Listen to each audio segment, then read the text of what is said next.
মুকলমুৱাৰ লোহাৰকাঠাত নৈশ ফুটবল প্ৰতিযোগিতা দুভৰি যাদু চাবলৈ হিতকো নেওচি অসংখ্য দৰ্শকৰ সমাগম।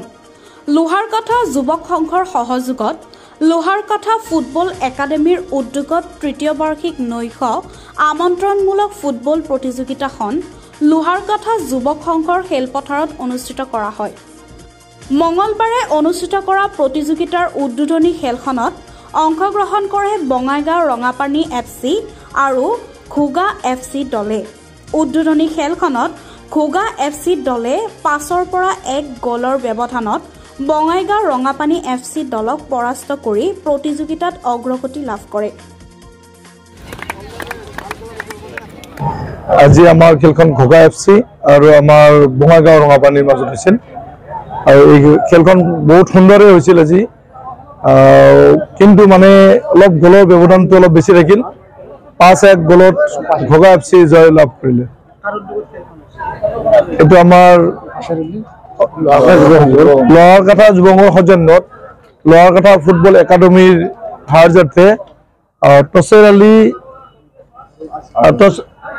মহৰুম ফছেৰ আলী আৰু মহৰুম আজিম আলীৰ সৰণীত আমাৰ এই খেলখন হৈছিল। 10টা দলৰ অংশগ্ৰহণ হৈছে।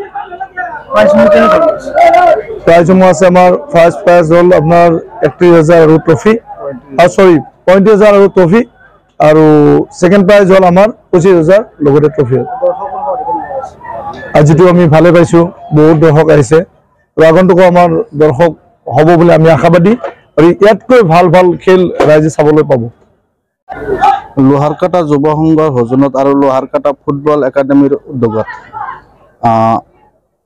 স্বৰ্গীয় ফছেৰ আলী আৰু স্বৰ্গীয় আজিম আলীৰ সোঁৱৰণিত আজি লোহাৰকাঠাত আমি এইটো ফুটবল প্ৰতিযোগিতা এই খেলখন মই আজি উদ্বোধন কৰিলোঁ আৰু আশা কৰোঁ এই যিটো ৰাতিৰ পৰা যিটো খেল প্ৰদৰ্শন কৰি আছে খেলুৱৈসকলে ভাল খেল প্ৰদৰ্শন কৰিব আৰু এই অঞ্চলত ৰাতিৰ ভিতৰত আমি এই অঞ্চলত প্ৰথম আমি ইয়াত অনুষ্ঠিত হৈছে ৰাতিৰ পোহৰত খেল আৰু মই এই লোহাৰকাঠা যুৱ সংঘৰ সকলো সদস্যক ধন্যবাদ জনাইছোঁ। তেওঁলোকৰ জৰিয়তে আমি এই অঞ্চলৰ ৰাইজে আজি ইয়াত খেল চাবলৈ মানে এটা প্ৰয়াস কৰিছে আৰু এই খেলৰ জৰিয়তে আমাৰ এই অঞ্চলত এটা প্ৰভাৱ পৰিব আৰু আজি যি দুটা টিম ইয়াত অংশগ্ৰহণ কৰিছে সেই টিমসকলকো মোৰ ফালৰ পৰা আন্তৰিক অভিনন্দন জনাইছোঁ আৰু তেওঁলোকে যাতে আজি খেলখন ভাল প্ৰদৰ্শন কৰে।